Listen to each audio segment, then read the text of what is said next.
right, Tyler Perry fans. So an article went, I don't want to say viral, but I did see it trending, at least on my, you know how you go to Twitter and then you go to the trending list. There's the for you section, and then there's like the overall like trending. But yeah, Tyler Perry was trending on my end, saying he was de-escalating, not comforting Will Smith after the Oscar slap. I mean, obviously that slap isn't going anywhere anytime soon. Anytime there's an Oscars, there's going to be memes and references to it. But for the most part, you know, society has seen to move on. You know, if Chris Rock is going to sue, it's still up in the air. And then really, when you think about it, at least from my perspective, the slap was kind of out of the news until Jada, you know, went up there on the red table and like put out that little PSA about it. So I don't know. But in any case, this is coming from Deadline.com. I'll leave a link in the comment section below. Tyler Perry reluctantly opened up today, or yesterday, on the 13th, about Will Smith's Oscar slap of Chris Rock, saying that he left early to go to Chris to make sure he was okay, but felt empathy for Smith too. This was during a QA session during the Tribeca Festival with Gayle King. I think I saw a clip or two of this Q&A. If I can find the whole thing, I'll definitely watch it in its entirety. He took issue with media reports that he had comforted Smith, who sprinted up to Rock and belted him for joking about white Jada and her shaved head. There is a difference between comforting and de-escalating, Perry told King in response to her prodding on the slap in the midst of a sweeping conversation about his life and career. Yeah, that's how these reporters do. Sheesh. My only problem with it is this. If I talk about it, then it becomes overshadowing of everything else we talked about. Yeah, I mean, seriously, this is what's making headlines. That will be the headline for sure. He told King when she asked if Smith would keep his namesake soundstage at Tyler Perry Studios. Perry named each of the 12 stages after someone he admires. I don't really see, I mean, personally, I don't really see him removing the name from the studio. Tyler goes on to, or Gayle goes on to say, we can make another headline. I'm pregnant with Tyler's child. That's the headline. No, seriously, that's not going to be the headline. From there, Perry said, I was there close up. I left early to go and check on Chris because it was wrong in no uncertain terms, and I made sure I said that to Will. He said that Smith, who had been banned for the Oscars ceremony for 10 years, was devastated. He couldn't believe what happened. He couldn't believe he did it. And I'm looking at this man and in his eyes going, what are you doing? This is your night. And to get all this way to winning an Oscar, it was one of the crowning moments of his career that he wanted so desperately. Of course, we know he won the Academy Award for Best Actor for King Richard. I think he is very much in reflection, trying to figure out what happened. He alluded to a section of Smith's recent memoir, Will, that he said talks about the actor not being able to protect his mother at 8. I know that feeling, and if that trauma is not dealt with right away, as you get older, it will show up in the most inappropriate and horrible times. Being friends with both Chris Rock and Will Smith makes the situation very difficult. Rock was a pure champion the way he handled it, but something happened that was extremely painful for Smith as well. It's no excuse, he was completely wrong, but something was triggered. That was so out of everything he is. I felt very uncomfortable. I don't feel it is my story to tell. Let's see here. From there, let me just go ahead and kind of breeze through the rest of the article. And like Tyler said, you know, if I talk about the slap, that's pretty much going to overshadow everything we talked about. Which, honestly, if you look at this article and how it's written, he was 1,000% correct, because a majority of the article is focused on the slap, while the last few paragraphs are, you know, kind of a cliff notes of his career, you know, from his new studio, but also how he started with his original play, I Know I've Been Changed, you know, about adult survivors of abuse. You know, the struggle of keeping a bunch of odd jobs to fund his plays and sleeping at his car, but then finding success. And then from there, you know, he wants to focus on his core audience as opposed to, you know, crossing over, you know, to the white audience to go mainstream. I've always rejected that. You come over here to see what we're doing. Perry noted that his annual payroll this year, or excuse me, that his annual payroll this year and last is about 154 million. That's going 99% to black people. He's got a huge body of work and prizes of efficiency. Slam. Okay, this is the part that, aside from the slap, I've actually seen a number of people talking about this part of the article, and I wanted to address it to see if anybody else had any thoughts that they would like to add to the conversation, because I do feel like it is a bit divisive. He's got a huge body of work and prizes efficiency, slamming directors who don't but arrive on set to say, I think I want to try to move the light this way and have you come over here. I'm like, work that shit out at your house. I will do one take but have 3 cameras rolling, and as I'm shooting, I am editing in my head. He said, from there, basically from the time you walk on set, the money is burning. The waste we spend in Hollywood, we could run a small country, he said. And I saw a few comments on the article, and they really just focused on that. For example, the waste that occurs in Hollywood could instead greenlight many projects created by African-American screenwriters, but that's too much like doing the right thing. Another one says, let's see, and that's okay. It just quotes the article. From he has a huge body of work. He does everything in one take, 3 cameras rolling. From the time you walk on set, the money's burning. And that's the reason why Perry's movies look like they were made for the price of a ham sandwich. Another person responded to that comment. That was an odd comment for Perry to make, though. I assume he was trying to imply he's a savvy businessman who can stretch every dollar, but he doesn't seem to notice what he's actually saying. Is that he doesn't care at all about the art of filmmaking and favors being cheap above all else. He has his fan base, though, so more power to him, I suppose.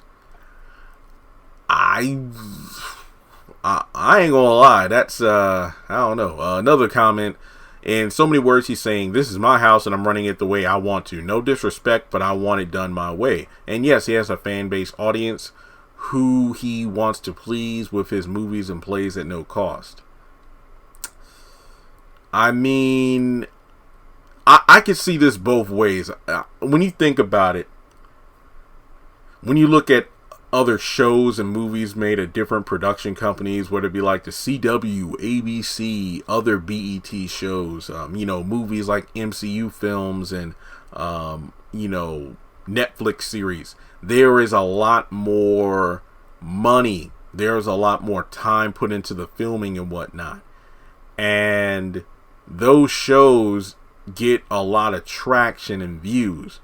But the thing is, and a lot of us have talked about this before in the comments on the channel and whatnot, from the Tyler Perry perspective, what's the use of me wasting all of this money and whatnot when some of my shows are up there with the other shows and ratings that these other directors and whatnot spend months filming one season, or they, quote unquote, waste millions of dollars due to studio time and, the lights and the makeup and whatnot. And the man he's almost finished $100 million mansion for a reason. But then on the other side of that, how many of these Tyler Perry shows are held to the same level of quality as, let's say, Bigger on BET Plus, or How to Get Away with Murder on ABC? Just to name a couple examples off the top of my head. Blackish or Grownish or there's a list of, and not to mention Netflix shows. I'm not going to count Stranger Things because that's a lot, supernatural and whatnot, but I don't know, like Squid Games, or I will just say Stranger Things, or Luke Cage, or Black Lightning, or whatever. It's just one of those situations where more often than not, Tyler Perry content is kind of looked down upon in terms of the lowest standards of whenever, like, you can see Tyler Perry trending at any time on Twitter because you think it's something Tyler Perry related, but no, it's like, let's say there was a news story about, this woman dealing with this man or abuse or whatever, and people are like, hey, Tyler's taking notes to write his new film. Or whenever there's a film or show and there's somebody with a bad hairpiece, it's Tyler Perry shows and movies that are made reference to. So I don't know, what was that one show on Netflix that Tyler Perry was on for like one episode, and this guy asked him about, I'm too wrapped up thinking about what Hollywood and critics have to say, and Tyler was like, I don't give a fuck. I forgot what it was called, but I remember that clip very well. And the thing is, if you were in Tyler's shoes, what would you do? I mean, I think somebody made this analogy about either like the Flash or MCU films, but here was the analogy. Let's say you were running a lemonade stand. Look, I know a lot of us are, obviously too old for that, so let's just say, then again, the economy or whatever. Let's just say you're a 12-year-old with a lemonade stand. You're trying to save up enough money, I don't know, for like a video game or something. Let's just put it that way. Let's just say flashback to when you're like 10 or 12, lemonade stand, and you have an old family recipe. Your grandma taught it to you, some of the best lemonade ever. But the thing is, you got to use fresh lemons, and you got to, squeeze and stir, make sure you have the right amount of sugar and ice and all this good stuff. And you put a lot of work into it, and it takes you like 2 hours to make 3 pitchers of this lemonade. And you sell it. But you don't sell a lot, or maybe you do sell it all. You sell it all, but the work it took to make those 3 pitchers was atrocious. But then, let's imagine you run out of lemons, so you're reduced to using Kool-Aid powder. And I haven't had Kool-Aid in years, but damn, I remember how good it was on a hot day. So you can make 6 pitchers of lemonade with Kool-Aid powder. And that only takes you maybe 10 minutes or less, give or take. Let's just say 20 minutes, because you want to make sure it's all cold and everything. So let's just say it takes you 20 minutes to make double what it took you 3 hours to make. But that lemonade sells, and you make double, if not more, in profit. And it only took you like maybe like 1/12 of the work, if my math is correct. So basically a fraction of the work and effort to make the 3 quality pitchers of lemonade. But you made more money by cutting corners, but still putting out a product. Maybe it's not as good as the home recipe for lemonade, but at the same time, it took you a lot less time to make it, a lot less effort, and you sold it and made more money. I feel like that's the Tyler Perry model. Sure, a lot of its projects don't have the same level of quality as other, streaming services or, network cable television or even movies. But at the same time, look at the success of the Madea Homecoming film and how it got over, like 1 billion minutes or something like that on Netflix in its opening weekend. And it beat out all these other shows which cost a lot more money and time to make, because I'll never forget how bad the one scene was in the movie where Medea's on the basketball court talking to the boy that's graduating because he's mad at his mom for dating his roommate from college, and the basketball transition, like where he throws the ball and then a bunch of basketballs fall from the top of the screen, or even like when they're at, it was a Red Lobster, and then like the dad just randomly pops up, and then the scene transitions over to the house, and I'm like, wait, what the hell is this? You could tell it was made cheap. So from the Tyler Perry perspective, I can't fault him, because in his mind, he knows what he wants, he executes it, and regardless of what critics say or commentators like myself, the man is making bank. So I could see both sides of it, where it's like, you slam directors who, do this and do that, and it's like you need to work things out. But at the same time, they're the ones who win awards and recognition and whatnot. But Tyler's already said he doesn't care about what Hollywood is, and whatnot. He's about his audience. So Tyler's doing what Tyler's doing, and it's working. That's the best way I can put it. But, if you were in his position, would you rather make quick work for money, or would you want to make, I guess you could say, entertainment with more longevity to it, and it will be remembered more fondly than something that gets ridiculed for dragging the storyline, bad hair pieces, bad acting, sad, repetitive dialogue. I don't know.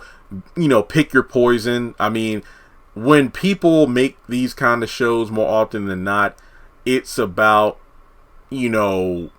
making money now versus, hey, if I'm writing something that's going to be, I don't know, a cult classic or a landmark in the culture years from now, then so be it. But I don't know. I'm not in the business, so that's really all I got to say about it. And it's kind of interesting how I spent more time talking about that than the slap. But then again, I think we're all kind of moved past that. So let me know your thoughts in the comment section below. And yeah, I'll leave a link to the article in the comments so you can check it out. Like and subscribe, and I'll catch you all in the next video.